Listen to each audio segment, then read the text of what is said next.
We're on air. Wasn't important. No, come on. I want to hear it. No, I don't. It's not. I don't. The moment's gone. What a great beginning to the show. All right. Well, now that welcome to we've the got 'em MMA hooked in. We really got that hook going for the first, first. Dallas, are you talking or are you not? Because I got an intro to do here. Proceed. Okay, thank you. Welcome to the MMA Vivisection. We are back for UFC 193, and I am joined by Connor Rubish and Dallas Winston, my esteemed Bloody Elbow cohorts. I'm Zane Simon. And we are here to give you all the fight odds, analysis, picks, and whatever other sidetracky bullshit we can get on to this week for UFC 193, headlined by Ronda Rousey versus Holm and Joanna and Jedrzejczyk versus Valerie Letourneau. And not a lot else. Decent enough main card, but we're probably going to be breezing through these prelims because they are bad. Connor, what are your thoughts? This card sucks, especially coming off of last week's Fight Night event, which was just stacked from top to bottom. Almost every single fight meaningful or promising of action, and it delivered too. Everybody always says, oh, well, the worst cards always end up being great. They don't. Ones that look great often end up being great. We just don't notice it because we expected them to be as good as they were. This one, boy, it could end up being great, but the chances don't seem good. The undercard is basically just local fighters for the Australian crowd, and many of them in losing matchups to not very good opponents. So it's no offense to the fighters, not a lot of relevance there. Dallas, are you more hyped than Connor? Yeah, but not by much. And it might be just because I was able to put more than 20 minutes of research into this card, so I'm somewhat acclimated. Somewhat. Let's not hold the bar too high. We will be calling on you first for everything in depth this time around. Then I don't know what I'm talking about. I dare you. But so don't they usually do this? So because there's a lot of Aussies on this card, and I can't remember who, but one of them was kind of late notice. But it's they're having it in Australia, so let's feature some Australian fighters. Anton Zafir is late notice. Yep, and there's nothing wrong with that, but compared to other UFC cards, it leaves a little to be desired. Well, go ahead. The sad situation is that much like their Poland card, this one has a lot of local prospects, but because Australia, despite the fact that it's a market for MMA, there's not a lot of great Australian fighters in the UFC. So unfortunately, they have to put all of their only there because of the local interest fighters in matchups that a lot of them will probably lose. Well, and it's not even just necessarily that they don't have a lot of great ones in the UFC. It's that Australia is not really a very good talent market. Yeah. Like it's one of those markets that, because there's a complete lack of wrestling and in general a lack of grappling, it's really hard for guys to come out of there with a well-developed, well-rounded game. People who want to fight in Australia, they go into boxing or Muay Thai. Yep. Which is ironic because probably the most experienced and distinguished Aussie ever in the UFC is Anthony Perosh, who is a hell of a sub-fighter. Sure. Yeah, and Mark Hunt being a bit of both, the Aussie New Zealander. Mm-hmm. That's true. But still, Anthony Perosh, not much of a wrestler. No, that's the thing. We'll talk about Anton Zafir a little bit here, but bringing this guy up, he looks honestly, quite frankly, like about as good a welterweight prospect as you can find on that circuit, and watching tape on him is not great. It's a little rough. Yeah. So this, we're probably going to be a little breezy through the bottom half of this card, just because there are a few fighters here and there that we're interested in, but not a lot of really compelling fights, and unfortunately some that look like, even if they're maybe not a grind, they could be really sloppy. Like, Umalatov Andrade from last week, that wasn't a grind. There wasn't a lot where they were just laying up against each other or working on the ground and not doing anything. But man, nothing happened in that fight. You said looked like a grind, and I swear you were this close to saying look like shit. I could feel that word about to pass your lips. Yeah, it was, and this could have a... Zane has been frozen in time and space. Jesus. It's just like Superman 2 when Zod I thought it was Oh, he's returned. Zane? Sorry. But he's silent. He returned and said nothing. Oh, me? I was Yeah. talking, so it must have been You my froze computer out. just froze. You were frozen in the triangle from Superman 2 and hurled across the desert space. Shit. Escaped, much. Richard Keel has got my number. God damn it. Oh. He's the huge guy who played Jaws in Bond, and he was the villain in Superman 2. I know who Richard Sorry. Keel is. Like a fucking Kid Nate reference there. I didn't quite get it. Oh, I actually know after who that the is. explanation, but I didn't Yeah. know. All right. Anyway, first fight: Ben Nguyen, Ryan Benoit, because he's from Texas. Dallas, why don't you lead the charge? This is. I don't know if I want to say looking. Yeah, I'm probably looking forward to this fight. I'm not sure, so I'm completely out of touch with the MMA pulse, but I like Ben Nguyen. He's looked really good. He's got really crisp hands, switches stances a lot, and I didn't realize until I was doing research today that he's the guy who knocked out the bully tattoo guy. I didn't even realize that. I think that's the reason the UFC signed him. It could be, and it turns out to be, even if that sounds kind of goofy, it was a good move. I think he's definitely UFC caliber. He's won 7 in a row. He's got a really complete skill set: fast hands, switches stance, really good defense, good head movement. I gotta say that I don't have the strongest grasp on Benoit because I kind of there's a couple fights on here. The other one is Vic when he submitted Matthews, but I thought Benoit was on his way to losing that fight to Pettis. So that's kind of hard. That's kind of hard to judge. But he is not altogether dissimilar because he also switches stances. I think he's more of a natural southpaw, so I'm interested to see if Nguyen, instead of changing back and forth, I think Nguyen is also a southpaw if he'll go orthodox, just to kind of throw that into the mix. Benoit throws hard. He's got good entries. He does get caught a little flat-footed when he's thrown, which is where he gets his power from. But I think Nguyen's angles and overall polish are going to kind of be the difference. Although Benoit's got the power to, make anyone's day a bad one. So I'll go with Nguyen here, and I think this is a pretty decent fight. Connor? I can't disagree with any of that. I think that this is probably the best fight in terms of action promise on the prelims. It's kind of weird that it's maybe, again, this is the hardcore fan fight that they sometimes hide on the Fight Pass portion of the card because there's no real name value here.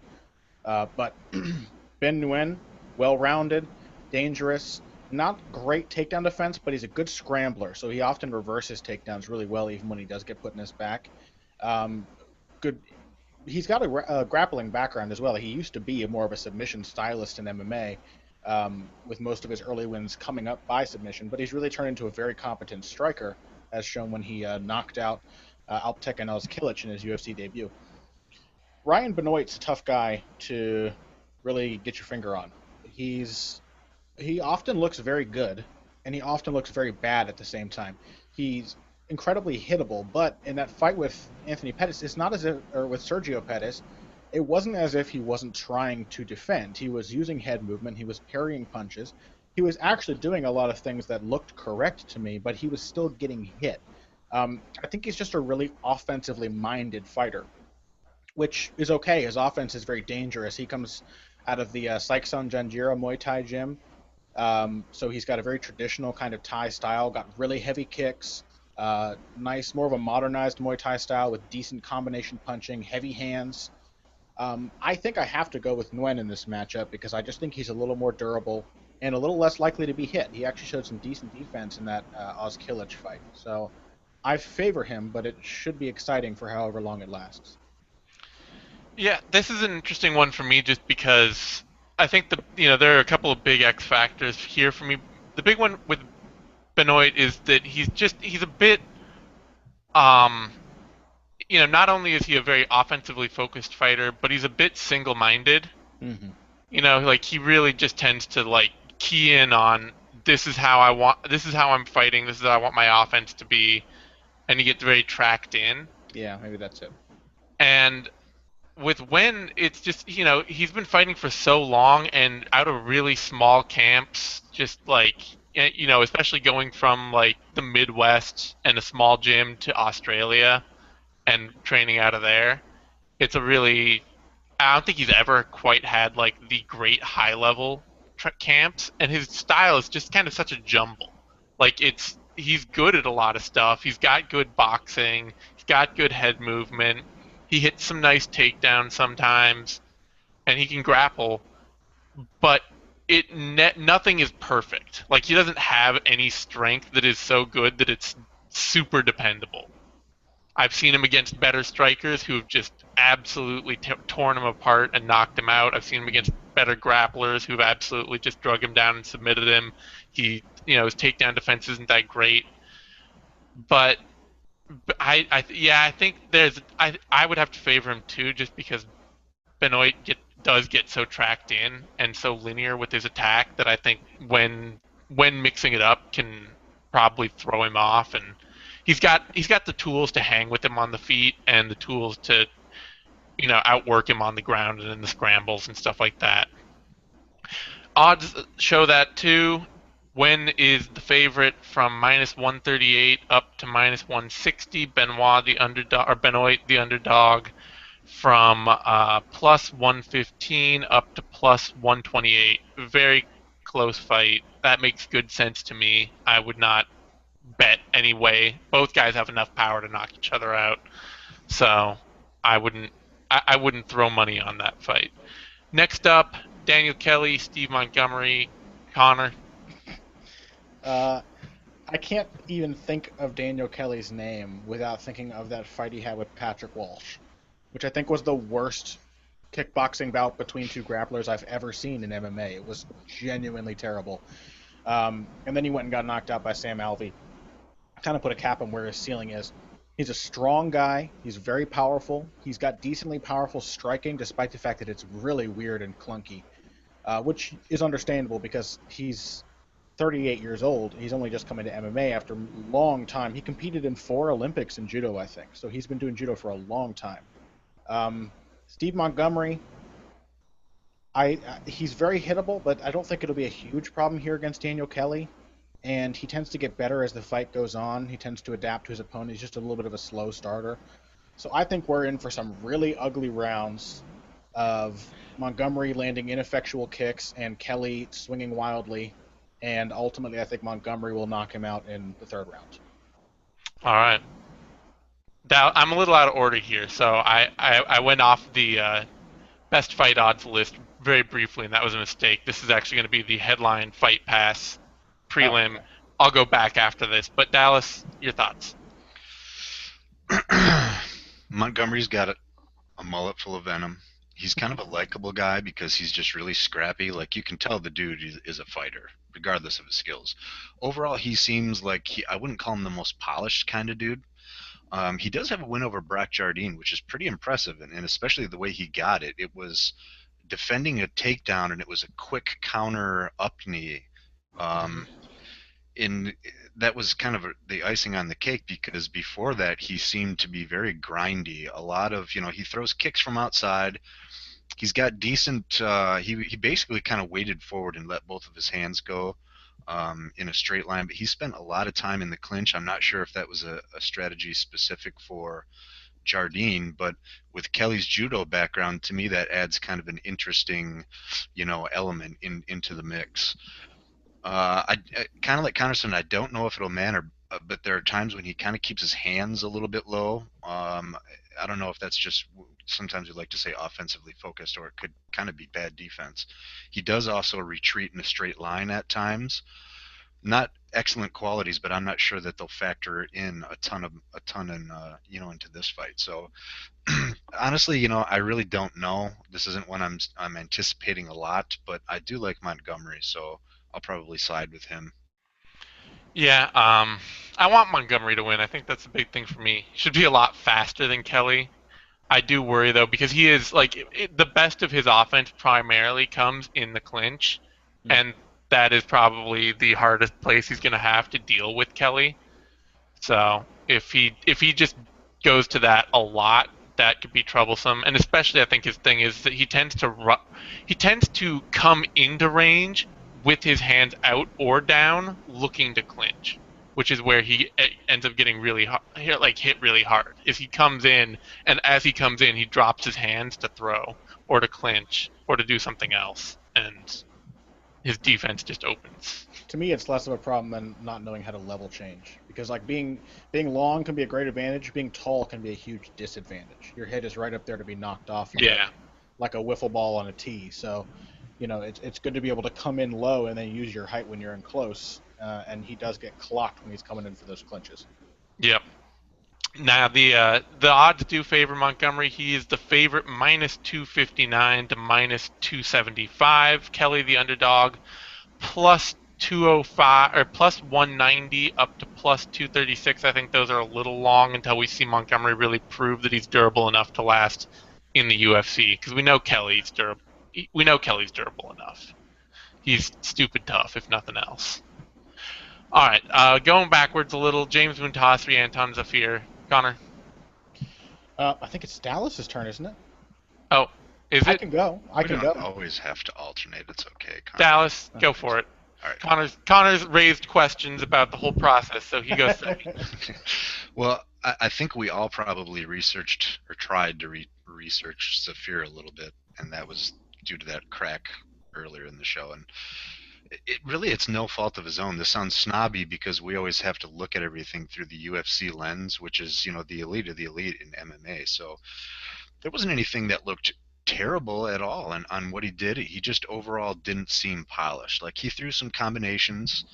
They looked okay. They looked a little slow. They looked slightly telegraphed, but he was able to work his way into the clinch, and then actually he looked pretty solid once he got on top of the dude. So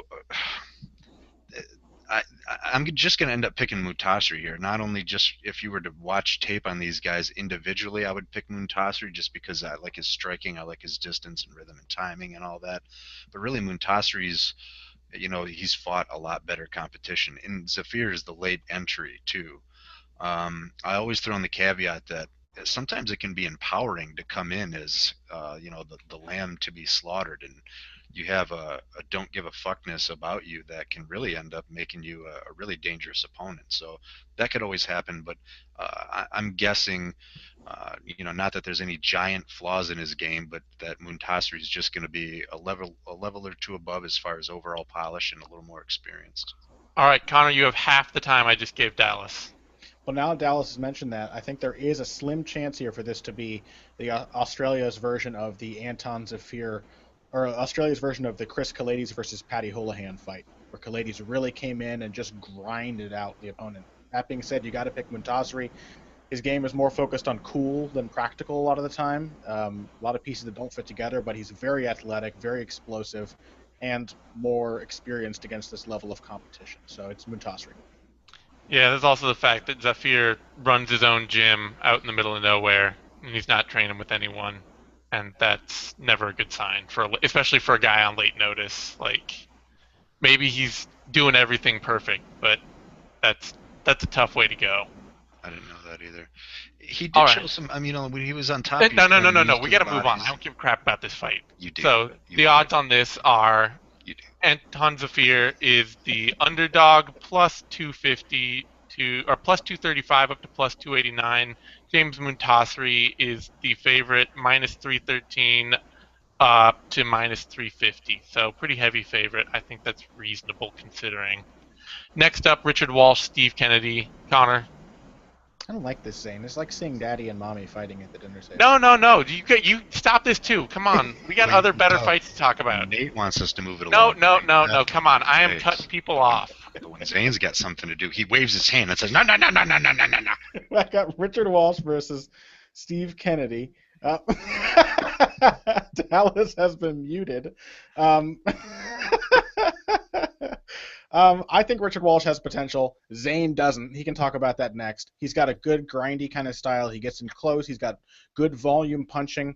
I think he's got a really big advantage over Steve Kennedy, who just looked completely shell-shocked in his fight with Peter Sobotta. He was like leaning away from punches, picking his chin up into the air, looked like he had no idea what he was doing. Dangerous on the ground, but Walsh isn't weak there, so I think Walsh will probably get him out of there in the first round. All right. Dallas is still muted. Now Zane is muted. Now I'm the only person making sounds on this broadcast. Dallas, you might have to unmute yourself. It would be a great protest if Dallas just refused to unmute himself. There you go. Now you can talk. Well, that certainly saved us a lot of time. Well, Good call, Zane. you know what? I'm sorry, but I'm just I don't mind Richard Walsh a lot. A lot of people, I don't know, I kind of like him. He's like a big goateed ogre. I thought he beat Kuchi Kunamoto. And who was his other loss? Juban, we were talking about that. That's pretty respectable, especially for a guy like Walsh, who really isn't top of the division. I agree with Connor that Kennedy can be dangerous on the ground, and from the footage I've seen, and maybe it's far from an all-encompassing, but especially on top, he's very dangerous. He's got really good position work and scrambles, but I don't know. I think I like Walsh here. He's big, he's strong, he hits harder. To me, there's just more avenues for him to win. Mm-hmm. Yeah, I think Kennedy's kind of an undersized welterweight, frankly, and he doesn't seem to have a game that's well built for UFC, especially as a guy who's very willing to box and who has a lot of defensive flaws with his boxing. And what I would say about Walsh is really, I just don't think he's got eventually the speed to go with, he doesn't have the speed to be a top end fighter. I think he's a good fun action fighter, but I don't know, it'll be enough to carry him here. I just don't know how much that means for the future. Anyway, moving on to Fox Sports 1, Richie Vaz, Danny Martinez. What were our odds for that fight? Odds for the fight are Richard Walsh is the heavy favorite, minus 313 up to minus 350, or minus 360 actually. Steve Kennedy, the underdog, plus 289 down to plus 245. I think those might be a little wide, just because I don't know that Walsh has shown quite the consistency to pick him as an easy favorite over anyone. But, it's not totally unreasonable. Fox Sports 1, moving on. Richie Vaz, Danny Martinez, Dallas, you're up. This one won't have a lot of shine, and I don't think it's all due, all on the fighters, because they have pretty respectable losses. Vass with Scoggins and Smolka. I mean, those are two tall orders. Martinez is winless in the UFC as of now, right? 0-3. Carriasso and Jorgensen's understandable. The other guy leaves a little bit of a question mark. But Martinez is fairly legit. I knew of him and had seen some of his fights before he came to the UFC. I guess for the purpose of what we're doing here, I don't know. I think it's hard to get a beat on someone when they fight, when they're outclassed by their first few opponents, and I hope that's not rude, but guys like Scoggins and Smolka and Carriasso and Jorgensen are legit fighters. So to me, that leaves that maybe we haven't seen the best of either of these guys yet, but I'll probably go with Vass, just kind of based on maybe his past experience. That's all I got. All right, Connor? Yeah, I think Vaculik has the better sort of composition striking. He puts his punches together a lot more intelligently. He's got a really nice body attack, which not a lot of fighters in MMA have to this day. Danny Martinez is gritty with his striking. He will throw a lot of volume, but it's not really creative. He doesn't really seem to know how to measure range. He definitely threw down to the best of his ability, and that last loss to Serwan Kakai made it far more competitive than it looked like it was going to be at first, but still just couldn't get through to that next level. He's got the explosive takedowns, which could give Vaculik a little bit of trouble, but Richie Vaz is a good scrambler, and he has shown better results against this level of competition, so I have to favor him. Yeah, Danny Martinez, I think he's kind of, unfortunately, a product of fighting some not very good competition outside the UFC and never quite honing his game well enough because of that. I mean, he's fought some good guys in the UFC, but it just doesn't seem like he's ever quite. I mean, maybe he's what you'd call like a quadruple A fighter. Like something just doesn't work for the UFC level, and mostly he just tends to wing a lot of strikes going into for takedowns, and then his takedown game doesn't translate, and that's really the only consistent part of his game that is strong offensively. Mhm. So I think Vass is just going to present the same problems. He's not going to be able to outstrike him, and once he can't outstrike him, he won't be able to outwrestle him. And on that note, the odds are actually basically split, and actually have Martinez as the favorite right now, which I find pretty surprising, considering that he is 0-3 in the UFC and 0-4 in all Zuffa competition. He is the favorite, minus 108 up or down to minus 125. Richie Vass is minus 102 to minus 110, so they're basically dead even. But Martinez is leaning as a slight favorite, which I find really surprising, and that makes me wonder if people know something I don't, because I wouldn't ever pick that. All right, Anthony Perosh, Gian Villante, light heavyweight bout. Connor? What to do with Gian Villante, right? He seems like a guy who has potential. 30 isn't that old for a light heavyweight, so you're like, okay, this guy's got time to develop. But I just think he has mental issues with fighting. I don't mean to make it sound like he's stupid, but I think he has like composure issues, or he really gets sucked into a brawl easily. Like he just kind of loses his cool. He's very willing to slug it out, and I don't think it's because he's comfortable doing it. He seems to kind of lose his nerve and then decide that he has no option but to slug it out. And when he does, he goes all Leonard Garcia. His technique goes out the window. He starts winging these awkward arm punches. It really kind of makes you forget about how naturally gifted he is. He is a solid puncher when he keeps calm. He's got good boxing technique. He hits hard. He's got vicious low kicks, which he battered Corey Anderson with over and over and over in their fight, which he was battering Tom Lawler with before getting knocked out by some crazy Tom Lawler punch, while charging in with like no semblance of defense. And I think that's his biggest flaw, is that he has no defensive awareness, no ability to defend other than just by blocking. And so anytime he's punching, he's vulnerable because he's not that fast. Anthony Perosh is exactly the kind of guy that could beat Gian Villante, but it's hard to favor him given his many career first-round knockouts. He's had a lot of them in his career. I doubt that's going to be getting any better. He's 43 now, which is old even for light heavyweight. I think I have to go with Gian Villante by a first-round knockout. But if it doesn't happen in the first round, and I think Perosh has a very good chance to get on top of Villante, who has a pretty weak gas tank, and start to work. And from the top, Perosh is a vicious grappler with good ground and pound and awesome submission skills. So Villante with a pinch of salt. Dallas? This is the only fight I would just recommend do not to bet on whatsoever, Sure. because both of these guys have been really up and down. And like from my perspective, I've been really high and low on both of these guys too. I think Connor broke Villante down pretty well, and I was high on him when he came over from Strikeforce, because I can't ever remember if he wrestled at Hofstra, but I know he played football at Hofstra. And he's a decent wrestler, and he's an athlete and a big, strong dude as well.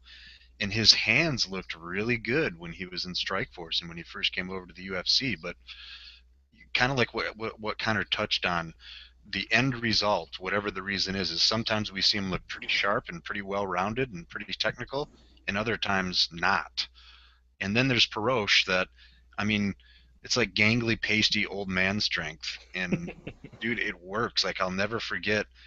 I was a big fan of Cyril Diabate, and when he fought Perosh, Cyril's got pretty good takedown defense, and he was getting. But I mean, Perosh just, I don't know, sauntered in and body locked him and took him down, and he is an absolute beast on the ground. Like he's fairly one-dimensional. I don't know if he's a decent striker, but and then he did have that one knockout. So to me, it's like I don't know how anyone could possibly feel confident calling this fight. I do agree with Connor that early Villante is favored.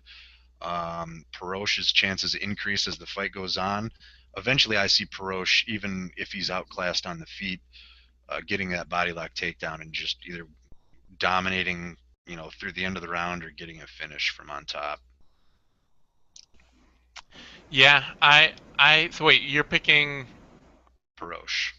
You're picking Perosh. Yeah, All but right. see, really, you could say that both of these guys are perfectly designed to beat the other one. If Villante could stay cool and sprawl and brawl, that's perfect for Perosh. But I don't know. I'll go Perosh. Yeah, I think that I don't know. Villante is weird. I have a lot more faith in him winning this than I do Perosh, just because it seems to me like his big problem, and maybe this speaks kind of to what Connor said of like, I almost wonder if it's not like discomfort, but like overly comfortable, because like he rarely loses early, but it seems like as the fight goes on, almost like the better he thinks he's doing, the more his game falls apart. Hmm. You know, like the more he's like, oh, I got this handled. Like in that Lawler fight, like he had that. That fight was clear sailing, and it was just like, well, now I don't have to work that hard to beat him. The And Corey Anderson fight was slipping through his fingers. yeah, that fight was going away hard. Wasn't there another Villante fight where he won the first 2 rounds Fabio solidly? Maldonado. Fabio Maldonado, but that fight he just gassed horribly. Like his gas tank is also not good, unfortunately. Couldn't help And that was a hot Maldonado fight was- in Brazil too, which Maldonado was slugging him in the body in a boiling hot arena. yeah. So Villante, I really thought after that Anderson fight, I was like, well, I mean, it wasn't a great fight. It was slipping through his fingers, but maybe we're starting to finally see him like, and especially early in the Lawler fight, it's like maybe he's finally starting to click. He's been around about long enough that everything should be clicking. I think he just got knocked the fuck out, and I was. Dallas, you still there? Zod, I'm here. Oh, Zane we is- missed you there, Zane. Oh. What happened? I was talking. Okay, shit. Yeah, I really thought that he had something clicking in the Corey Anderson fight. Like, even though he didn't, it wasn't that great a bout for him and didn't go that great. It felt like something was starting to come together. Maybe it's just about the point that it should, and especially early in the Lawler fight, it was like, okay, this is like finally things are clicking. He's maybe never going to be an elite fighter, maybe never going to be a title contender, but borderline top 10 guy. I can see it. Then he got knocked the hell out, and Yeah. we're back to wondering who the hell he is again. This feels like another fight like the Lawler one where it's like, well, he should win it. He's got all the pieces, everything's right there for him. But if he loses, I will be 0% surprised. That's why it's such a trap fight. Like, Anthony Yep. Perosh is experienced. Like, Anthony Perosh should not have knocked out Vinny Magalish when they fought in like a minute, Yeah. He shouldn't have won a lot of his recent fights, but he's crafty, and really as a grappler, he's top notch. So, and he can go, he can go for rounds if he needs to. Yeah, it's a weird one. His loss to Sean O'Connell, that gives me a lot more pause as to him winning this fight. There's that, and the Ryan Gemma one, and the James Tahuna one. He's been knocked out in the first round a lot of fights because he's so hittable, which is why Yeah, I really the think- Jimmo one's more understand. Like that's more of a flash KO to me. Like Sure. O'Connell's not like he's not a hard puncher. O'Connell's not he's not a destroyer of worlds. Mm-hmm. Jimmo, when he clicks and when he actually hits you hard, when he chooses to throw a punch, it usually is pretty hard. Yeah. Those brief times he does. Anyway, the odds on this one have Perosh, the big underdog, plus 270 all the way up to plus 360. Villante, the heavy favorite, minus 400 down to minus 425. That's really wide to me. I would never, at this point in his career, I don't know that I could ever put Villante more than like a plus minus 200 against anyone. Yeah. So, I don't know if there's value there. Like we've said, I wouldn't bet on this fight, but it's a weird one. Kyle Noke, Peter Sobotta. Connor, I believe this is your turn to go first. Peter Sobotta got a lot better after his first UFC run. I think he looks like a really solid, well-rounded fighter now. Both of his fights since his return to the UFC have been very impressive. Not against top-notch competition. I already said how unimpressed I was by Steve Kennedy, who he beat in his last fight. But he's looked really solid against both of them. Well-rounded, he's got decent striking. He knows when to pressure, when to back off. He's got solid wrestling.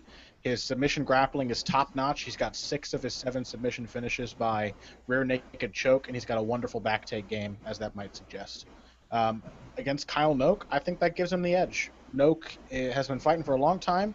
He has persistently not seemed to get any better, which isn't to say that he's bad. He's just kind of like a flatline throughout his career. He's got nice offensive skills, but not much potency. So you look at him, he's like, all right, he's got good kicks. He uses a teep really well to maintain distance. He's got decent punches, but can't really seem to hurt people that easily. And then he's very hittable himself. And then he just is always he's kind of stuck in the last decade in terms of grappling ability, where he's happy to stay on the bottom a little too long sometimes. All of it just kind of tells me that Sobotta will be able to take him down and control him, and possibly even submit him late. Dallas? I don't know if the UFC or Sobotta deserves credit, but it's pretty cool to see him come back and then. So then, you look in the rearview mirror, and he was in his, early 20s when he first came in. Because when the name popped up, I had bad memories of him. But now he's 28. I think that's a perfect time. In this case, the too much too soon, I think, worked in his favor, because he's obviously gone away, matured as a fighter and as a human, and really improved. Now he looks pretty solid. And so I still consider him on his way up. This is his second stint in the UFC, and he's only 28, so he's in a good position. Whereas Noke is definitely on his way down and out eventually. And it's too bad, because Kyle Noke was a really well-rounded fighter, not just a good striker, but very well-rounded kickboxing, a wide variety of kicks, straight front kicks, round kicks, up and high. And he's a really good grappler too, kind of deceivingly good. And he'll roll on to leg locks or whatever. But really, I just think I think Connor may have said potency, and that has just slowly and gradually gone downhill as time has ticked on. So I don't. I think it's highly unlikely that he's going to knock him out, and I don't see him really getting a submission win here either. So I think Sobotta's a pretty safe pick. Yeah, I think the big thing for me that makes me like Sobotta in this one is that, I mean, his game hasn't changed a lot since his first stint in the UFC. You watch his fights then, you watch his fights now. He's very much the same style, but he's really honed everything, and it's a very complete game. His plan is he kicks a lot from range to keep fighters on the outside and keep them away, and so he can set up and time a shot from distance, pushes them against the cage, and if he can't get the takedown, he's a pretty dang good back take specialist. So it's just all about,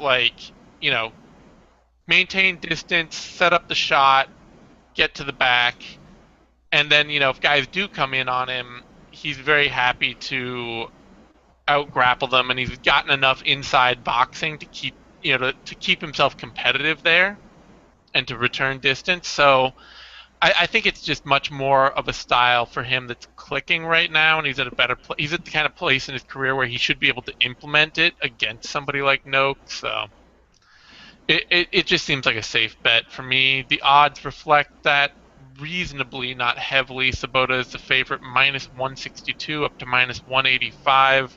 Kyle Noke is the underdog, plus 130 to plus 149. I will say that every time I have wanted to write Kyle Noke off entirely, he has managed to win some weird decision. So I can see why that's close, but I still think it's maybe a little closer than it should be. Up next, the main event of the prelims, Jake Matthews, Akbarh Arreola. Dallas, thoughts? I'm going to pick Matthews, and I'm sure he's quite a bit ahead on the betting odds as well. But I would still give Arreola a chance here. It's crazy. He's got 17 wins by sub. So Matthews he was undefeated going into the Vic fight and was handily winning that round before he got caught. That's credit to James Vick, because that was a mistake by Matthews. He's a big, strong guy. He throws hard, heavy punches on his way into takedowns or the clinch, but he was telegraphing everything way too much. And then once he did finally get in on a takedown, he just overextended his head. Vick's already got a pretty dangerous guillotine, so that's not that's a loss for Matthews. That wasn't quite a fluke. I can see, Arreola's just tough, man. He's a scrapper, and he's surprises me every time because he's got skill. It's not like all coming together in beautiful shape, but he'll throw effective kicks, from range, low, medium. I don't know if he's throwing a high kick, but he's got a good left body kick, and he's just one of those dudes that's tough. And he's a really solid grappler, offensively minded, so not the kind that's going to be safe and as effective as possible, but he'll go after crazy shit. Um, Still, so I think Matthews has the advantage here. I don't know what the odds are, but I'm guessing Arreola is way down, and I would give him a fairly decent chance here. Especially Matthews is pretty early into his career, so Matthews, but I'm guessing not by as much as everyone else will probably think. That's all, Connor. I thought Zane was gonna MC it over to me. I apologize. Sorry, my feed just dropped totally. Oh. Anyway, I'm No, back. that's all right. No worries. I agree with you, Dallas. I think Akbarh Arreola is not a bad fighter, and I think he's kind of an interesting matchup here for Matthews. I agree that Areola's game is a little piecemeal. It doesn't seem to have the glue or the mortar that makes all the pieces stick together, but he does have shining skills in each area. Like Noke's submission game, his ground game's a little maybe outdated. A lot of guard play, but he's got a dangerous guard, so that at least helps. He's not as aggressive as I might like, but he's very good when he gets locked down on a submission. On the feet, he moves well, and he's got very powerful kicks, and he does have a really good head kick, good body kick. He likes to mix them up from both legs. And that makes him dangerous for a guy like Matthews, who is not much of a distance management kind of fighter or doesn't really have an unpredictable rhythm. So if Arreola does get the chance to time him with those kicks, he could probably land some heavy shins as Matthews is trying to come in. I think Matthews deserves to be favored here. I think he has a lot of potential. His game is well-rounded. He fights very much like an MMA native. Like he's got a clear idea of what to do when, how all the pieces fit together, how to set up a takedown with strikes and vice versa. But he's inexperienced and he's young. We saw that in the Vic fight, and it could be a problem here against Arreola. I'm going to pick him by decision, but I wouldn't be surprised to see this one be competitive, and I really wouldn't be shocked to see Arreola get a decision win. Really, I would be pretty surprised with that. I gotta admit, I think Arreola just doesn't have the athletic ability to hang in the UFC. Like I think he can be outmuscled too easily out of his ground game, and that to me makes him really limited. Just if he can't lock on, if he can't get guys to fall into something, then he just gets outworked. And I see this looking maybe a lot like the Trinaldo fight at best for him, where Trinaldo just kind of threw him around all fight. Matthews can't really do it like Trinaldo can, though. And he doesn't have the submission knowledge of defense that Trinaldo does. Because I went through Jake that Matthews same is a pretty good comparison. submission grappler. Like that's how he came up, is really as a submission dude. He's certainly pretty good, but because he's such an MMA native, he does a lot of the things that are popular in the MMA metagame now, like giving up your back, like scrambling out of positions rather than playing prolonged sequences on the ground. And when you're inexperienced with that, I think you can leave yourself open. I definitely side with you. I don't think either Dallas nor I think that Arreola is going to win here, but I think his shot is bigger. I mean, when you read the odds, I expect that Dallas will be quite shocked to hear just how wide they are. All right, I think the odds are reasonably appropriate. I think Arreola is about as soft a matchup as you can get at lightweight, so that's just me. But the odds are Jake Matt. I would respectfully disagree with that, but it's not important. That's why I mumbled it. Sorry. Okay. I mean, if you have a name on your tongue, you can say it. But Jake Matthews is the favorite, minus 950 up to minus 1100. Wow. And Akbarh Arreola, the underdog, plus 550 or 525 up to plus 760.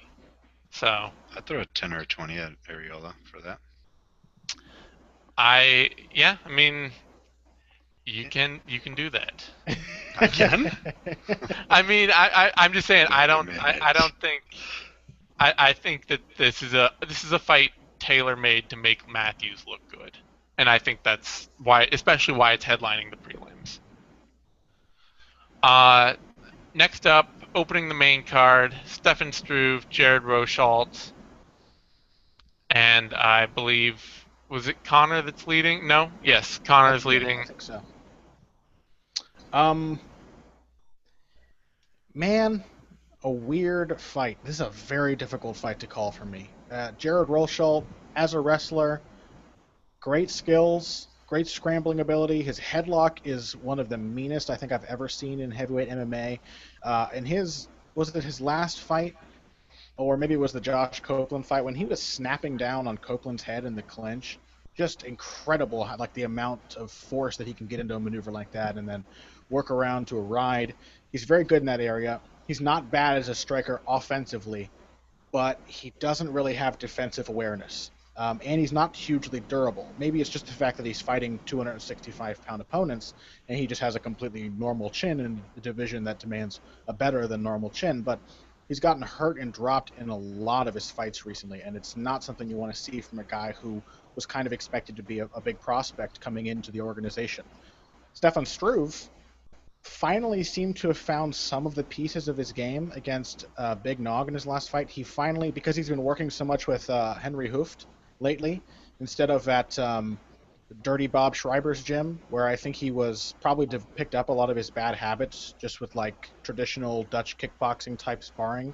Like I can imagine a 15-year-old Stefan Struve, really tall, really hittable because of it, just getting beaten up by Dirty Bob, and then like learning to like cover up badly, and because he was really uncomfortable in striking exchanges and had to brawl his way out of corners a lot as a young fighter, and that just kept going as his career progressed. He never learned to use his reach.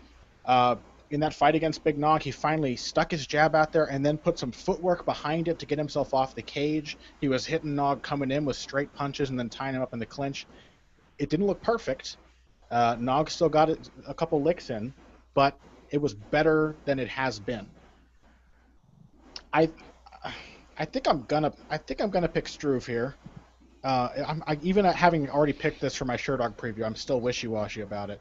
But I think Struve will probably have the advantage just because he's so very dangerous off of his back. He's got one of the best guards in the division. Not a bad defensive artist either.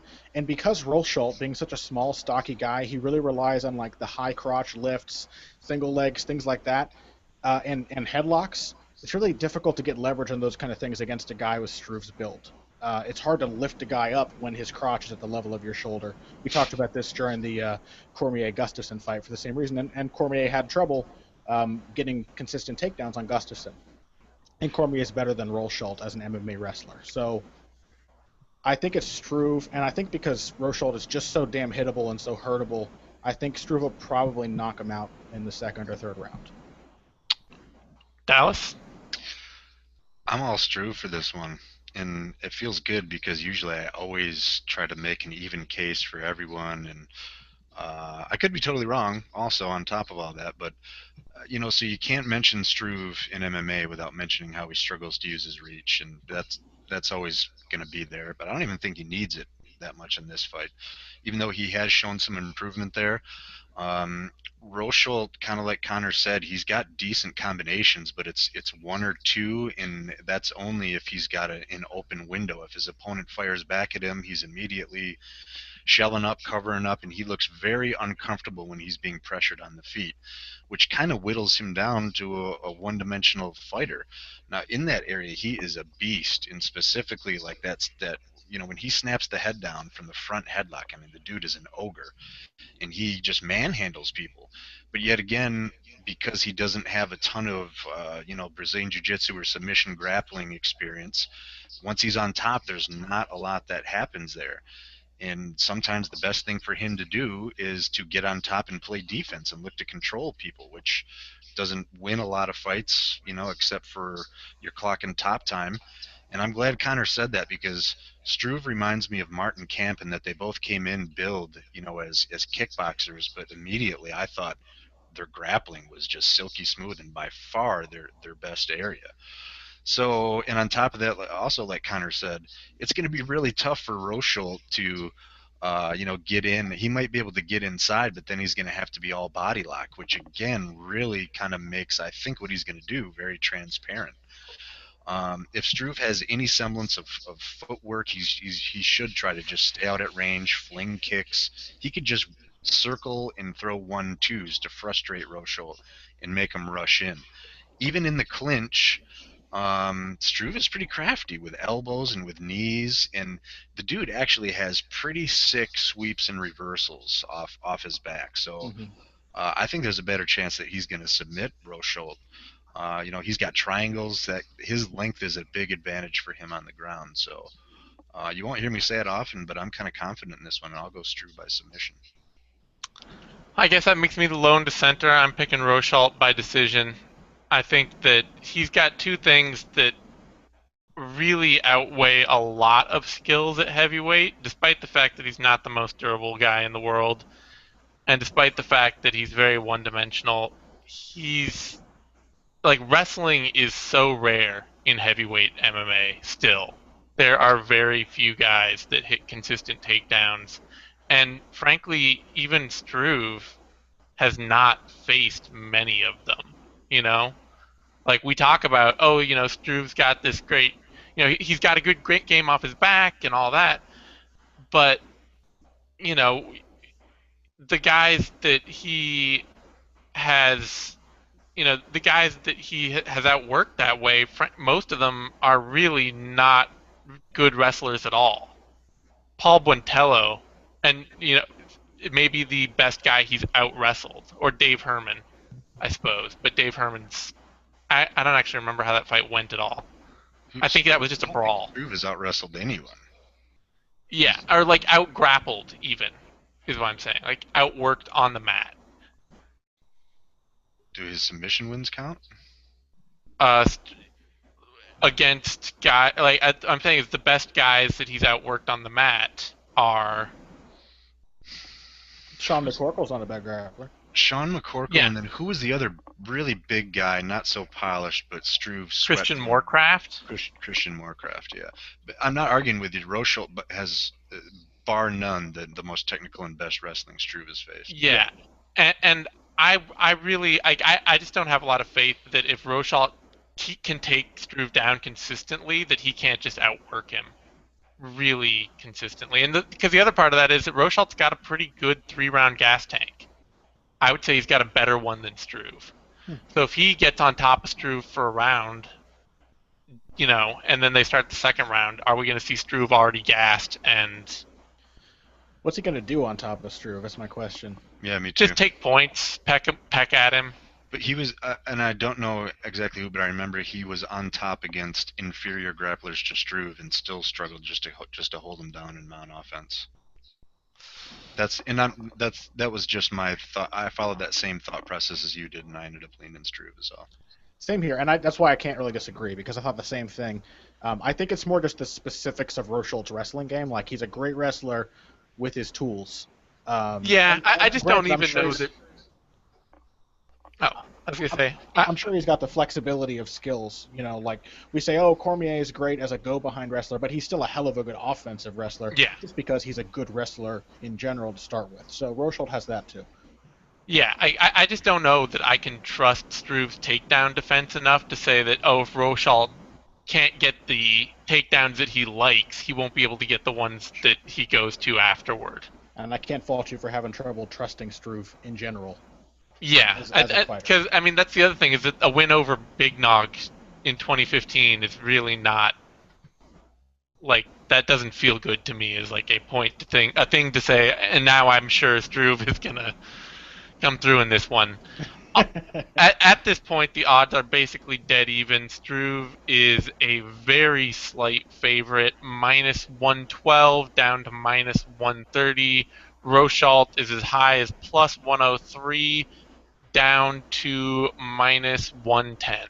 So, if you think you've got an inside track on this fight, it's probably worth betting on something. It looks like you can get Rosholt by decision at +225, as high as that. and you can get Struve by submission, or like Struve inside the distance. That's probably the place you'd want to go. Plus 129. That's plus 129. So Not very appealing. by submission is plus 405 though. So if you think that he's going to submit him, Struve by decisions plus 637.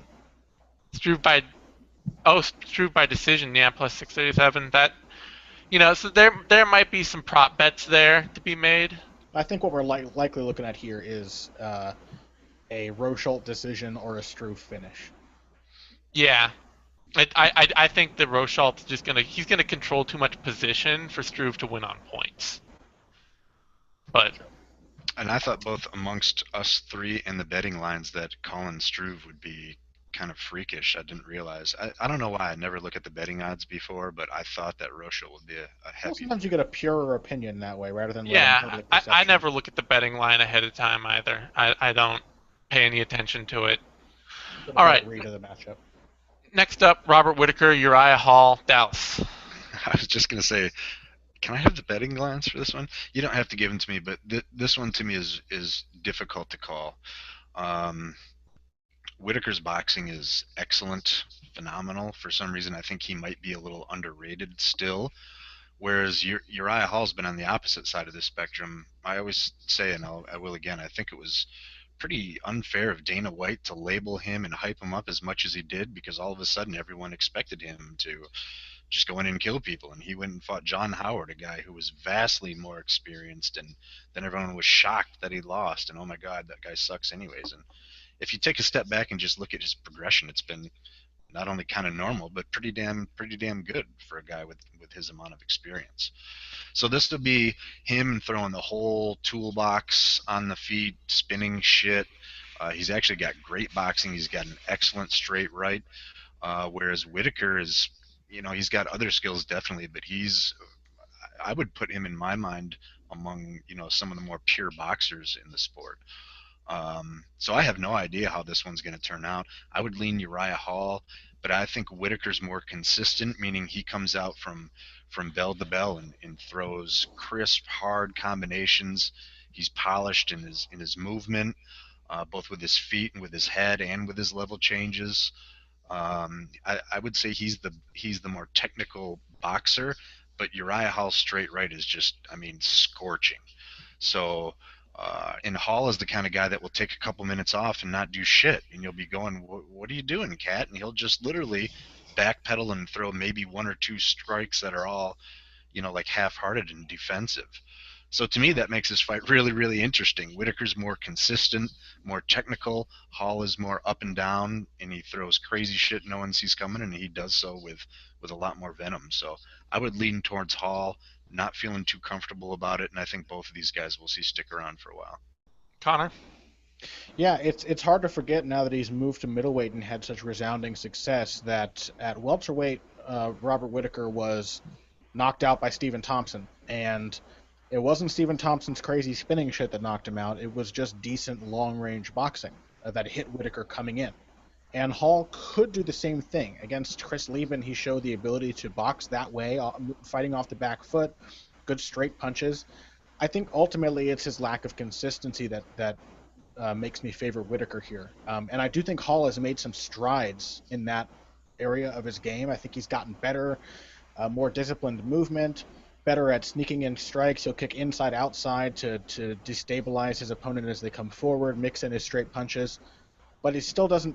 The whole process doesn't seem completely natural to him, and Whittaker's very much the opposite. He knows how to keep a pace and stick to it for the entirety of a fight, and he's got a great instinct for finding openings for his punches. The punch with which he dropped Brad Tavares, and I think that says a lot about his power, by the way, that he did that, because Brad Tavares can take a hell of a shot. Brad Tavares took harder-looking shots from Yoel Romero and weathered him just fine. Whittaker was in a weird position after throwing a front kick that missed, put his foot down, saw the opening, and shot like his, mid-grade left hook, and it floored Brad Tavares. And I think it's because he timed it so well, and that makes him as dangerous as Hall here, at least, because Hall's got that power and that unpredictability and more consistent. So I think Whittaker's the safe bet.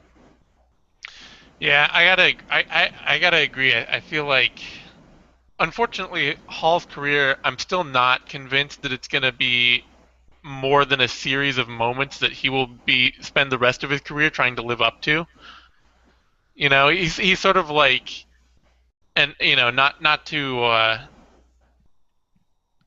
be as damning as this sounds, I think, but he's kind of like Sokoju 2.0, where it's like, and so because Sokoju obviously, like, the big moments of his career that he were really big were very infrequent and came with a lot of losses. Not really. They were the first 2 knockouts in Pride, right? And he pretty much went downhill after that. Yeah, but Right. I mean, he's still won, off and on since then. And he looked good in some fights too. Yeah. He often looks pretty good for a little bit. Yeah, and so I mean, Hall is kind of like the advanced version. It's like they fixed a lot of the bugs, but you still have a fighter that I feel like is going to end up, people will be like, oh man, if only he could win like that fight like he did against Gegard Mousasi. Not, forever it was Adam Sella. That was his fight to live up to. And now it's like, well, now he's got Gegard Mousasi, and we're going to see him higher standard. yeah, we're going to see him go like, I kind of feel like against top 15 fighters, he's never going to be more than 1-1. It'll always be win 1, lose 1, win 1, lose 1, win 2, lose 2. Whittaker Whittaker's not the worst matchup for him just because he is so linear. Like, he's not going to shoot a lot of takedowns. He started to. I mean, he started to mix things up more. He started to work a little more takedowns into his game, a little more kicking. I feel like we saw a little more of that in some of his fights, but still mostly just boxing. And that's something that Hall should be able to work against, but we've also seen Hall drop, a split decision to Rafael Natal where he did absolutely nothing, and that was not that long ago. That was this year. Might the safest thing that Robert Whittaker could do be to just fight a really dull fight against Uriah Hall? Oh yeah, cage grind him. I mean, that is the way to beat Uriah Hall. Is just like cage grind him, take him down, push him up against the fence, and just make him give away rounds. So I think Whittaker could do that. The odds have this fight Hall as a slight favorite. Whittaker is Hall is minus 138 down to minus 145. Whittaker is the underdog, plus 110 up to plus 128. Pretty close odds. I can understand why Hall's the favorite, but I would probably lean Whittaker by decision. Honestly, just I would lean anyone over Hall by split decision with a few, notable, maybe not Dan Henderson or some of those other guys who are going to go down with one big strike, but everyone else. Next up, heavyweights Mark Hunt, Antonio Silva. Connor? This fight's a bummer. Just a huge bummer. It's not going to be as good as their first fight. Both of these guys have regressed since then. It seems like Mark Hunt has gotten back into the Pride era, Dream era frame of mind where he's having difficulty keeping his weight down, so he's having to make these huge punishing weight cuts before his fights. It's really hurt his stamina, which became a pretty decent weapon for him. He was one of the better conditioned heavyweights for a little while there. And so, he's always, for all of his fights now, he's got a great first round. And then it just starts to really quickly go downhill. And I'm really only talking about the Verdum and the Miocic fights, I guess. But I think we can expect those things to keep going unless he really sees Silva as being a super dangerous opponent because of their last fight and comes in peak condition. There's also the fact that this is in Australia, which is his home country, so maybe he'll be amped up enough to really, really put in a hard camp and get himself in supremely good shape. Bigfoot Silva, without making any specific accusations, looked surprisingly like his pre-TRT ban self in his last fight. after looking like a man who desperately needed TRT for the 2 fights before that. He looked horribly physically diminished when he fought Andrei Arlovsky and Frank Mir. We went into that Soapalele fight saying if this is the way he's going to look now, he's going to lose badly every single time out. He didn't look that way. He looked renewed. He didn't look like skin and bones. He looked like he had better muscle mass. He had a spring in his step. He had more speed. So if he comes in like that, whatever the cause of that renewed condition may be, I think he might beat Hunt. But if Hunt comes in great condition, I'm going to make a sentimental pick of a sort and go ahead and pick Hunt by first round knockout, just based on the fact that Silva still didn't look quite as good as he used to be, and I think Hunt might take this one really seriously. But even then, I don't like seeing Bigfoot Silva knocked out, so either way, this fight's kind of a bummer to me, because I like both these guys.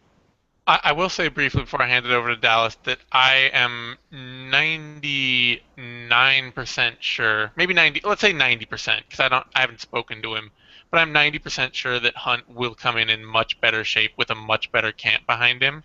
That'd be because great. he recently became a vegetarian, maybe even vegan, and he's training. I think he's at AKA Thailand, but he looks way slimmer. Like he's looked in great shape all camp. So Awesome. That's good to hear. yeah, Dallas. Not to be anticlimactic, but I'm gonna end up picking Hunt mostly for sentimental reasons too. I do think it seems like there's not a lot of diversity to Hunt's game. For a while, he seemed to be really focusing on that when he started to work some of his ground and showed the ability to escape from the ground and how to use his guard and that kind of thing. But Antonio Silva, Bigfoot Silva is a huge dude with a black belt and some kind of karate, but Judo, karate, BJJ, and something else too. No, it's those three, but there was a certain I don't remember the brand of karate. Connor, do you know what it was? But I want to say it was Shotokan, but I'm going to look it up. Shotokan, or I don't think it was Kyokushin. But either way, for a guy of his size to be able to snap off head Shotokan. kicks, Shotokan, all right. And that's really impressive. Think about that, that skill set for a guy that's that big, and it's heavyweight, and the guy's massive, so he's not the most athletic cat around. But anyways, my point for all that is I do think he has more tools, meaning more ability to do something different or to evolve, or to better take advantage of what we know Mark Hunt's style is. If I were Mark Hunt, and I've always wanted him to win like every MMA fight since he first came over and did the flying butt drop to Vanderlei, but if I were him, I would I don't know why he doesn't throw more low kicks. His leg kicks are nasty. I mean, we always say it's like a baseball bat, but his legs are a hell of a lot bigger than a baseball bat, so I can't think of someone do that metaphor for me. But I would throw more of that. For a kickboxer, he relies almost solely on his hands. He's got ridiculous power, but that means his feet are usually planted and he's at close range because he's not the noodliest guy. So if I were him, I would just use a lot of footwork. I would look for the knockout, but I would not get suckered so easily into a brawl. And I know that's what everyone wants to see. That's what I want to see too. But I think if he was more efficient about picking his spots and he was just a little bit more evasive, it would then make Silva have to come in after him, because I don't think we all know Antonio Silva cannot stand in front of Mark Hunt in the pocket. So he's going to be either in and out, and if Hunt uses more of that evasive footwork, I think Silva's going to chase him down a little more, and it's going to open up more opportunities for Hunt. But this fight was so fucking insane the first time.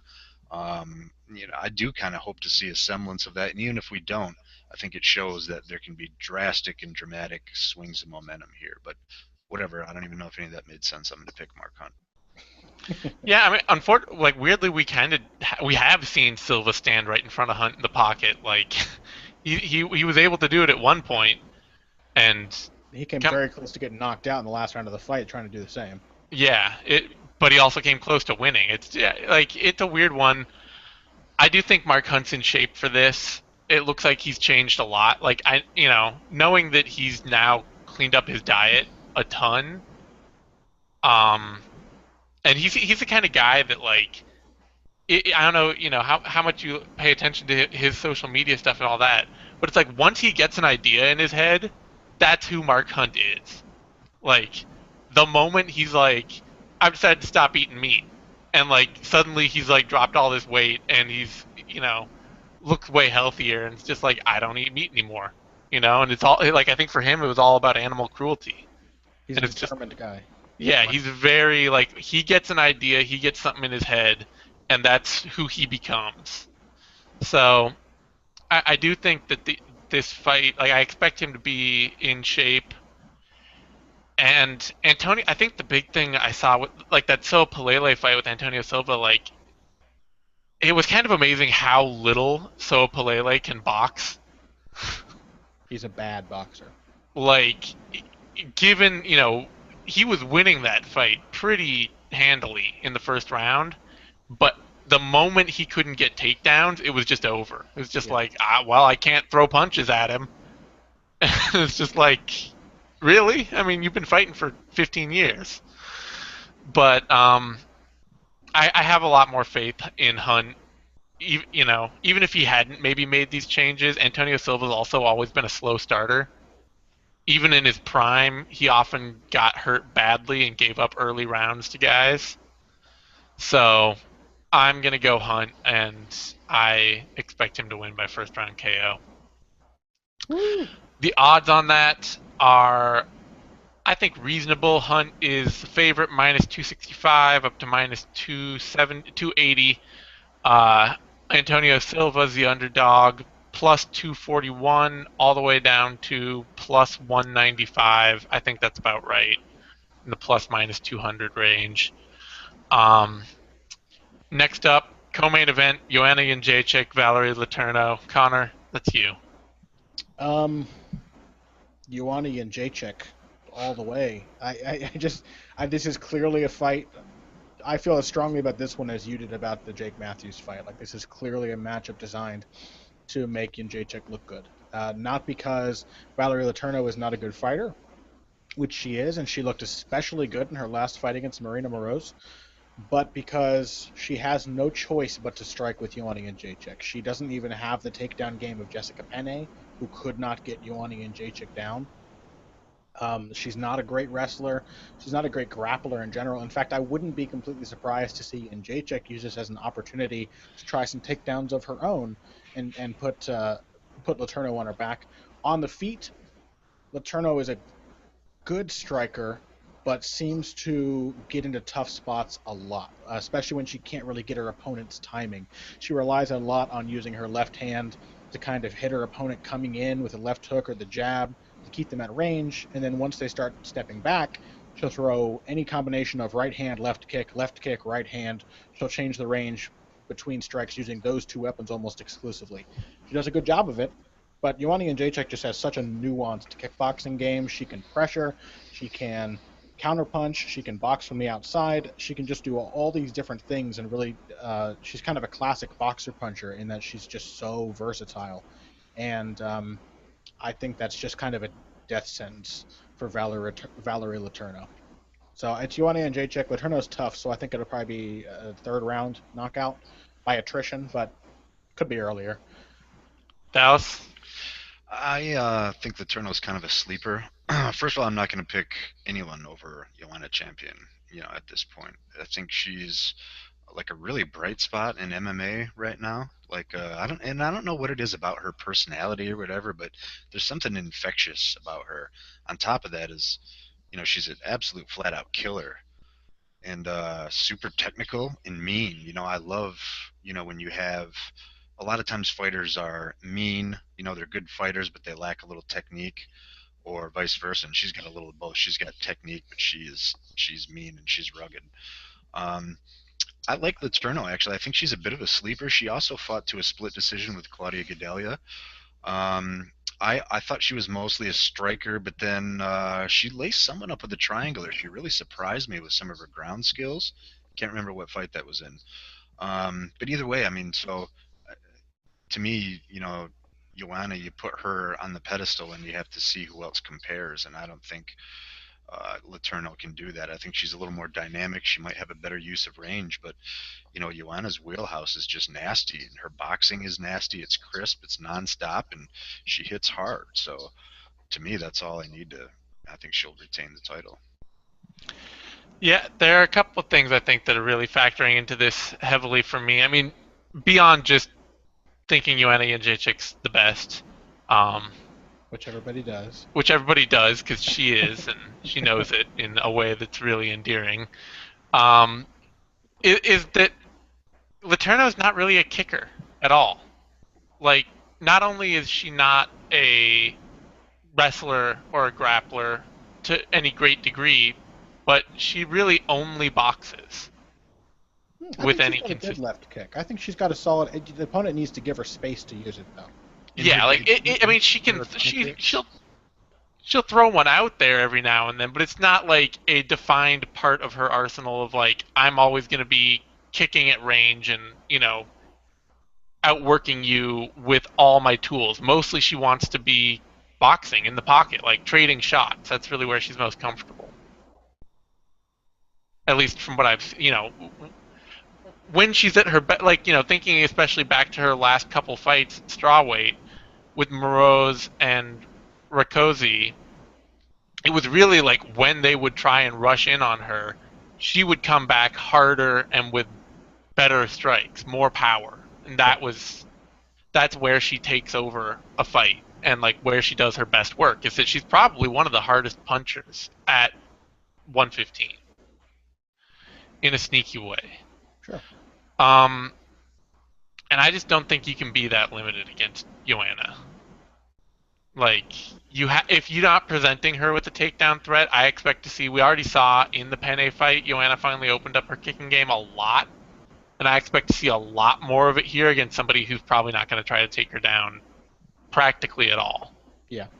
Well, and I think it would even be a fool's errand for Letourneau to try. Like, it's not that Letourneau, she's one-dimensional. Like, her best bet is to box, and so she has to box with Jedrzejczyk. But I agree. I think that because Penne didn't shoot for takedowns and leg attacks, that's why Jedrzejczyk opened up with the kicks. I think she'll do the same here. Those head kicks while Penne was circling off the fence were especially nasty. Yeah, and it's just when you get into that diversity and that kind of problem where she's not, she has a diverse enough kicking game at range to absolutely fluster people. She hits teeps, she hits head kicks, leg kicks, body kicks, and she does it in chain combination with all the rest of her striking. That and then you're like, well, I'll force it inside and outwork her inside, and her clinch game is better than anything else she does, and that's a huge problem. Like it really brings the only place that Letourneau can really hope to hold this fight is boxing in the pocket and keeping it out of the clinch, but just right like toe to toe, slugging it out, and that's a really slim chance. Yep. The odds reflect the slimness of this chance. Jedrzejczyk is the favorite, minus 1,700 at the low end, up to minus 2,250 at the high end. Jesus. Letourneau is the underdog, plus 790, up to plus 1,362.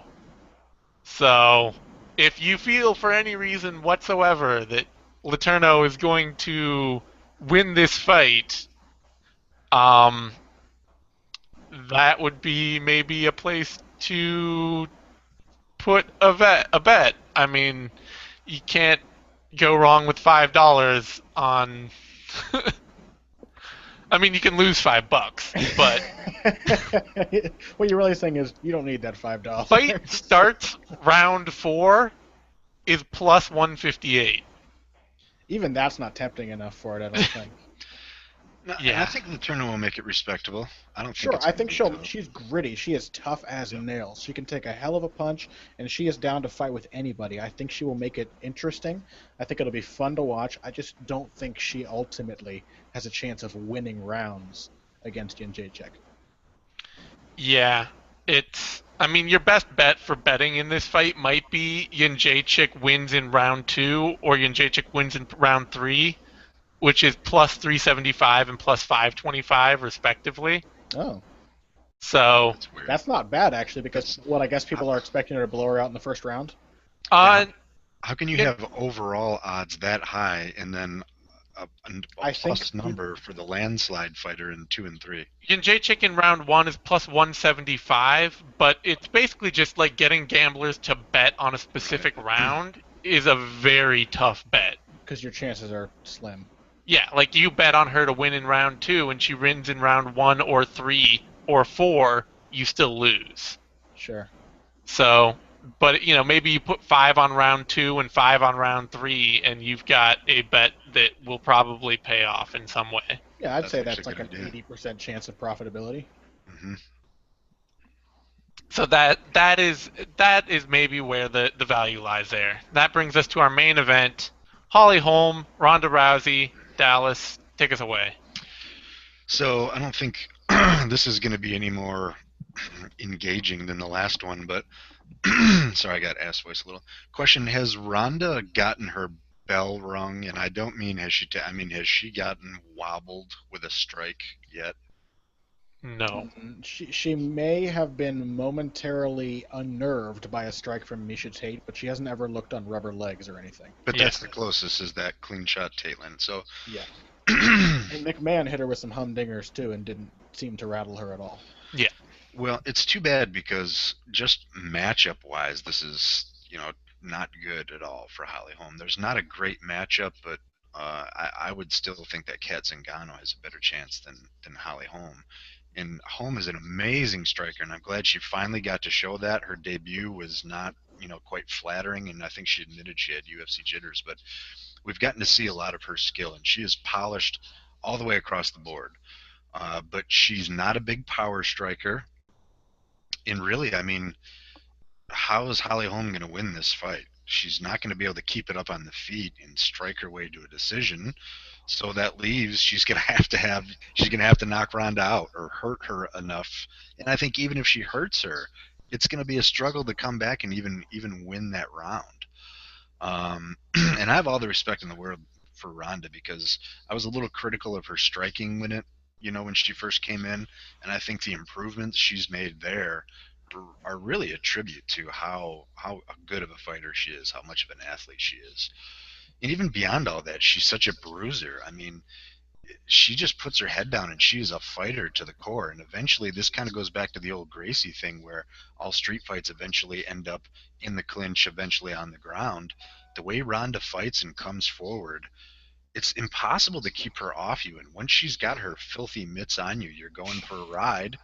And she's just as good as a submission grappler as she is a judoka, which is crazy to think about. I mean, her transitions and the way she moves on the ground are pretty much unreal. I mean, for all the bullshit that we hear on the UFC about every fighter, the shit they're saying about Ronda's, I think, probably the most deserving. I do think that she's that special.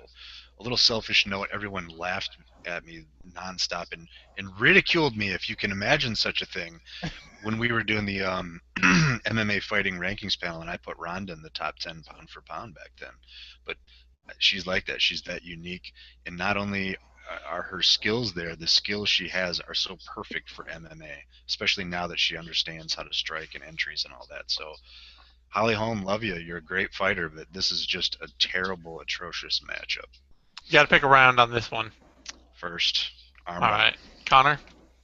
I think it will go several rounds, and I think it will be the worst fight of Ronda Rousey's career. I think Holly Holm is going to come in here completely determined to stink out the joint and survive as many rounds as she can, and I think she can probably do it for a little while. Because I agree with Dallas, she lacks potency in everything. She's been billed for so long as this menacing boxer because of her boxing background, and she was very legitimately one of the very best female boxers on the planet, if not the best at a time. But even as a boxer, she wasn't out punching anybody. She got by on having tons and tons of stamina, being very tough, and just like workman-like pace, just throwing out shots, many of them not landing. The vast majority of her punches not landing, but just throwing them out there, working and going longer and harder than the other person could. With phenomenal technique, though, do you agree? I'm not so big on Holly Holm's technique, to be quite honest. MMA or boxing? Either. I think she's a better kicker than she is a puncher, and I think that that's definitely that's understandable when you think that she's trained for her entire career by Mike Winkeljohn, who was very much the same. And all of his fighters always have better kicking technique than they do boxing technique. They're not great defensive boxers. They don't throw really good combinations. John Jones has finally started to turn into a decent boxer, and it's not because he's been training with Winkeljohn. It's because of Brandon Gibson, who is like their understudy striking coach there, and the fact that he's been working with boxing coaches. Winkeljohn I don't think he's a very, not that he's a bad boxing coach, but these areas of the game when it comes to like combination punching, learning how to put power in your strikes, biomechanics, those things don't really seem to be big emphasis of his. But I think Holly Holm, you remember Carlos Condit versus Nick Diaz? I think Holly Holm has been learning to fight the way that Carlos Condit tried to fight in that fight for her entire career, and she's really good at it. And she's not a bad clinch fighter either. She's big and strong, and she's very good at keeping herself from being taken to the ground and at separating from the clinch and getting back to her preferred range. I don't think she's going to be able to hurt Ronda with her kicks because I don't see Ronda taking a backward step very often, and she needs that range created by her punches to make the kicks effective. But I do think she can stay away from Ronda, hit her with pitter-patter punches coming in, probably not take any rounds because Ronda is just a more punishing striker, which sounds crazy. I know Holm is the experienced boxer, but Ronda hurts people when she hits him. And Holly has really never had a reputation for doing that. And Holly can take a beating, so I doubt she's going to get hurt on the feet, which means Ronda needs to clinch and bring her to the ground to get a finish. So I think that Holm will survive till the third or fourth round, and I think it'll be ugly. I don't see it. I'm glad that I'm glad that it's out there as a like school of thought. I know it's you know that you and Pat are both big on that idea. Yeah. I think the big thing for me that I haven't seen out of Holly Holm is the ability to stay separated when on her back foot. Like I think she does a great job when pressuring to stay just at the edge of range. And to keep herself right at the perfect range to stay safe. Sure. She doesn't have the side kicks and the front kicks and stuff as she's retreating. And when she's going backwards, she ends up like putting herself in the bad situations. Like I don't think she can stay out of the clinch. And when she's in the clinch, even if I just don't think that she's gonna, even if she's been decent at breaking it before, I don't think she's going to be able to do it well enough against Rousey to stay up. Sure. Holm does really well in singular attacks. If someone rushes her, she's phenomenal at sidestepping, counter-striking, and moving away. But Ronda gives zero fucks. She'll turn an angle and just keep chasing after it until she can get her hands up. That's the thing is Ronda's not a great ring cutter, but she also just doesn't stop coming forward. I wonder how long she can do that at the kind of pace. Like I don't think even Ronda Rousey can fight at the Betch Correia pace for more than 3 minutes straight. So I don't think she... But do you think she'll ever fight at that pace again? Like, I don't know that pace was indicative of, like, a grand shift in her strategy so much as it was. But if she doesn't, then how does she get her way to the clinch? Because the only way she gets her way to a clinch against a fighter who really doesn't want to be there is by bull rushing him. Kat Zingano bull rushed her. Misha Tate was happy to wrestle with her over and over and over again. Even Liz Carmouche went into the clinch with her and tried to take her back. Everybody has tried to grapple with her. Holm is the first dedicated outfighter that Rousey will have ever fought. And I think she knows that. Yeah, I just don't... I think, especially looking at, like, I just keep thinking of that Raquel Pennington fight. And Pennington got to her. Pennington was able to get her inside and get a hold of Holly Holm, and it wasn't like... It wasn't that difficult because that was the other person to really press Holm throughout the whole bout, and Holm was just kind of anemic. I think when we get to a matchup like this, where there's this much going on, like if you look at and you can find these on Fight Pass. The UFC purchased the rights to some of Holly's boxing bouts that are on Fight Pass now. Her rematch with Anne-Sophia Matisse. Who just wrecked Holly Holm in their first fight brutally, and I'm glad they didn't purchase that one because it's really hard to watch. It really is. I've seen Winkeljohn didn't even think of stopping it, and she just got battered for several rounds in a row. out on her feet, getting hit, not fun. But then she came in for the rematch. There was a lot on the line. She was trying to get her title back. She fought a really smart, really uninteresting, dull, drawn out, but a really smart 10-round decision kind of fight. I think she has the capability to do that when there's a lot riding on the line. So, but I definitely see where you guys are coming from. I mean, trust me, it's Ronda Rousey. Yeah. Ronda's so fearless. That's why I asked if she's gotten wobbled, because she's outrageously fearless. So the first time, and Holly probably has the best chance to do it out of any of her past opponents. But It's she's got a probably good chance in to a do it. rematch. We'll see. But if that happens to me, that would make things really interesting. So if maybe she can pick the right time to sit down on a combo and sting her, and then get on her bike like you guys are saying and drag it out, then to me it becomes real interesting, because that's a lot of new. That's not me. I think that Holly Holm's just. I think it's.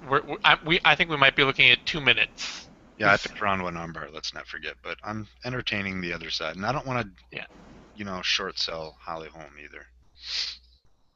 I mean, I just. It's one of those fights that I wish that the UFC had more people so that they could give Holly Holm a couple more years. I think. What's that? I think not that they were just so desperate to stick anyone in there. Now they had a good reason with Holly, where I think she could have used a little bit more. I think they have to pull the trigger with Holly now, because her fights are generally not very exciting, and it was even that way as a boxer. Like, I think that they're only going to lose buzz if they try to build Holm up as a prospect, whereas right now they have a fighter with 2 UFC wins over decent top 10-ish competition, who was a world champion boxer. Like, they can build that as a fight, and Ronda is really peaking as a popular star. I think if they let Holm go in there, and I mean, she wasn't that close to winning the Rocky Pennington fight. Like, not only do they risk having her lose against a so-so fighter because her style is just very kind of split decision-y, they also risk just having people not want to see her fight anymore.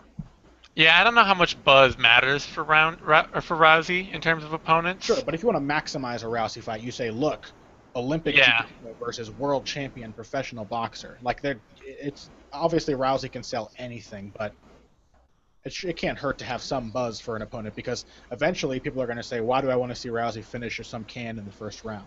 Well, I mean, the thing with me on that, and we're about to end the show, but I think there are enough people who would never have watched the UFC outside of Rousey and will have become totally new to her each time that it doesn't really matter. Like, right. Ellen has 50 million followers. Tweeting out an ad for a Ronda Rousey fight, if like 1% of them each time are like, oh, I want to see this one time, then that's like way better numbers than the UFC would otherwise do. Sure.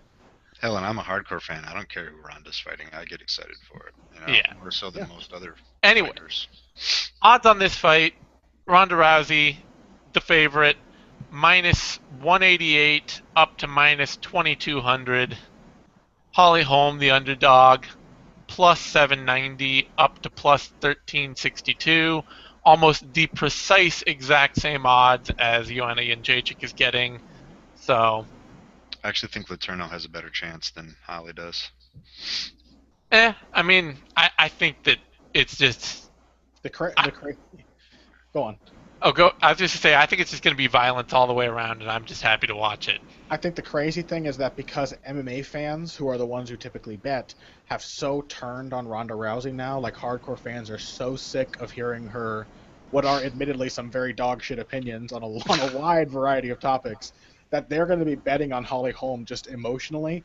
And the exact opposite is going to happen. No one's going to bet on the Jedrzejczyk fight because MMA fans love her. Like, if you go to the YouTube comments of any of the embedded episodes, it's just hundreds of dorks like us saying, like, oh, the only person I care about on this is Joanna. Ronda's a bitch. It's a whole lot of that sentiment. So the reason I bring this up is don't bet on Holly Holm to beat Ronda Rousey. It's not worth the amount of money. Anything. It's not worth it. I do have some betting picks, though. Okay, make them quick because I'm running out of time. Okay, I think for a tiny amount of money on Anthony Perosh is not a bad long shot underdog pick. Just a tiny bit. Robert Whittaker is very tempting as a slight underdog to Uriah Hall. I think the safest bet on the card is Peter Sobotta at minus 160 or so against Kyle Noke. I think he's all but guaranteed to win that fight. All right.